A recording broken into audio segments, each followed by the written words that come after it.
Salut! Bienvenue sur la 6ème vidéo de cette série. Dans celle-ci, on va regarder ce qu'est le déterminant de deux vecteurs. Tu vas voir, c'est similaire au produit scalaire en plusieurs points. Mais d'abord, on va regarder ensemble la preuve du théorème d'Euclide proposé dans la vidéo précédente. Dans la dernière vidéo, on a vu que le produit scalaire de deux vecteurs perpendiculaires donnait 0. Ça serait donc pas mal de chercher à multiplier des vecteurs perpendiculaires pour avoir le plus d'annulations possible. On veut donc prouver que A'C est égal à A carré. Commençons par reformuler ces côtés en termes de vecteurs. Le côté A' se trouve entre les points H et B, et le côté C entre les points A et B.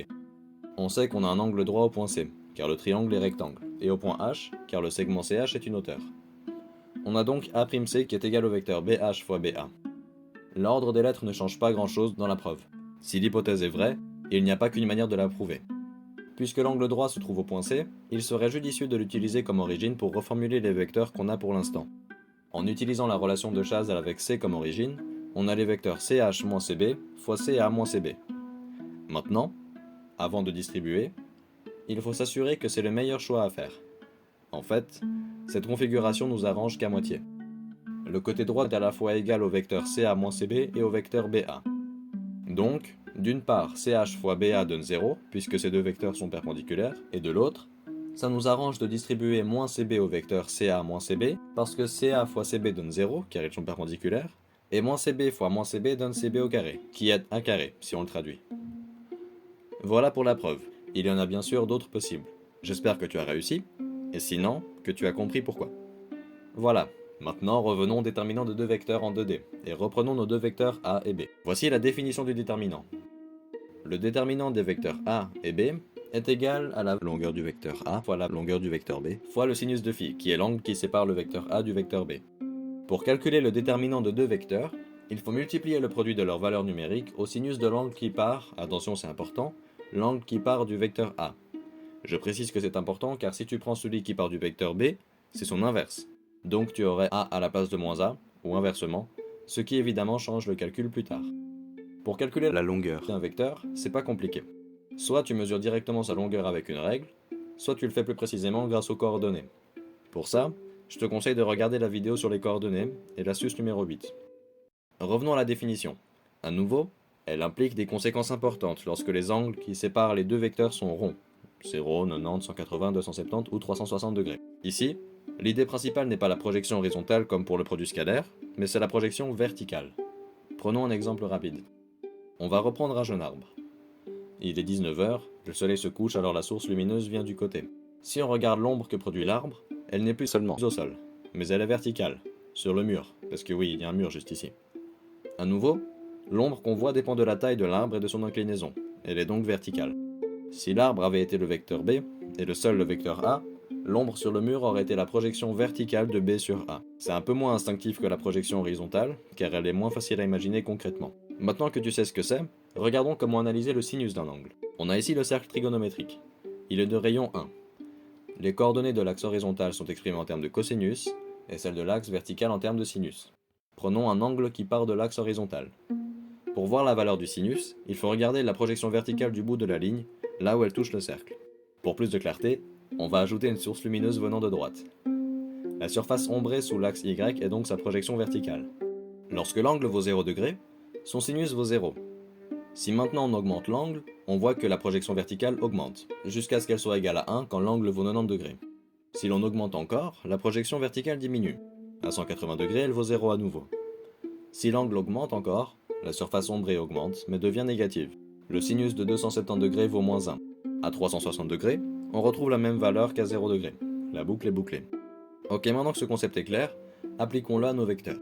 Plaçons-les dans le cercle trigonométrique. Le centre O est à la fois l'origine du cercle de rayon B et celle des deux vecteurs, chacun de longueur différente. Chacun des vecteurs conserve son orientation, on fait simplement en sorte d'aligner l'axe X avec le vecteur A. Regardons donc maintenant la conséquence de ces angles ronds sur le déterminant de nos deux vecteurs. Commençons la boucle. À 0 degré, le sinus vaut 0 aussi. Donc, puisque c'est une multiplication, ça annule le tout. On commence par le cas le plus important. Si le déterminant de deux vecteurs donne 0, alors on sait avec certitude qu'ils sont parallèles. C'est le sujet de l'astuce numéro 11. L'inverse marche aussi. Si deux vecteurs sont parallèles, alors forcément leur déterminant est égal à 0. Si on augmente l'angle, on arrive à 90 degrés. Et on a une petite modification dans notre équation, et elle se trouve ici. Le sinus de 90 degrés est égal à 1. On peut donc simplifier ce 1 dans l'équation et simplement calculer le produit de la valeur numérique des deux vecteurs. Ce que ça veut dire, c'est que si le déterminant de deux vecteurs est exactement égal au produit de leur valeur numérique, ils sont perpendiculaires. C'est pas aussi important. Maintenant, tu devrais deviner un moyen plus simple pour savoir si deux vecteurs sont perpendiculaires. À l'aide du produit scalaire en l'occurrence. Augmentons encore l'angle. Il arrive à 180 degrés. Qu'est-ce que ça change dans notre équation? On a sinus de 180 degrés, ce qui vaut 0. Ça nous confirme que si le déterminant de deux vecteurs vaut 0, ils sont parallèles. Je pense que tu arrives à deviner comment se finit la boucle. Les angles importants sont ceux dont le sinus vaut 0, et qui nous assurent donc que les vecteurs sont parallèles. Pourquoi avons-nous soudainement ce sinus dans l'équation? On veut savoir comment calculer la projection verticale du vecteur B sur le vecteur A. Comment savoir ce que cette projection vaut? On fait une simple équation. On cherche ce côté. Avec un peu de trigo, tu te souviens que le sinus de l'angle à l'origine est égal au côté opposé, qui est équivalent à celui que l'on cherche, divisé par l'hypoténuse. Donc, si on nomme cet angle phi, une lettre grecque pour désigner un angle, et le côté qu'on cherche, x, on a sinus de phi est égal à x sur hypoténuse. L'hypoténuse est un segment, donc c'est une simple valeur numérique, la longueur de b. En passant la longueur du vecteur b de l'autre côté de notre équation, pour isoler x, on trouve qu'il est égal à b fois sinus de phi. Voilà donc plus explicitement ce que représente la projection verticale d'un vecteur sur un autre. Maintenant on a tous les éléments de la définition et d'où ils viennent. Maintenant regarde bien. Si on dessine chacune des parties de l'équation, on a le vecteur A, le vecteur B et l'ombre verticale du vecteur B. Tu te souviens? Deux vecteurs font toujours un parallélogramme. Voilà, là il est complet. Si son aire nous intéresse, il nous faut que sa base et sa hauteur, car la formule pour l'aire d'un parallélogramme est, je le rappelle, sa base fois sa hauteur. Mais si on regarde notre formule, on a la base, la longueur du vecteur A, et on a la hauteur, car la longueur du vecteur B fois le sinus de phi donne la projection verticale. La base est longueur du vecteur A, et la hauteur est longueur du vecteur B fois sinus de phi. La valeur absolue du déterminant des deux vecteurs multiplie précisément ces trois termes. Tadam! Je dis valeur absolue car l'angle peut aussi être négatif, et donc son sinus l'est aussi, ce qui donne une aire négative, ce qui est concrètement impossible. C'est le sujet de l'astuce numéro 12. On va maintenant prouver la loi du sinus en gardant en tête ce qu'on a vu jusqu'à maintenant. Il nous dit que le rapport entre le côté A et le sinus d'alpha est égal au rapport entre le côté B et le sinus de bêta, qui est lui aussi égal au rapport entre le côté C et le sinus de gamma. Pour commencer, regardons ce que nous voulons. Il nous suffit de prouver qu'une de ces deux égalités car les côtés sont choisis arbitrairement. On veut donc le côté A, B et les sinus de alpha et de bêta. Mais pas du même côté de l'égalité de l'équation. Une égalité nous permet d'atteindre ce résultat.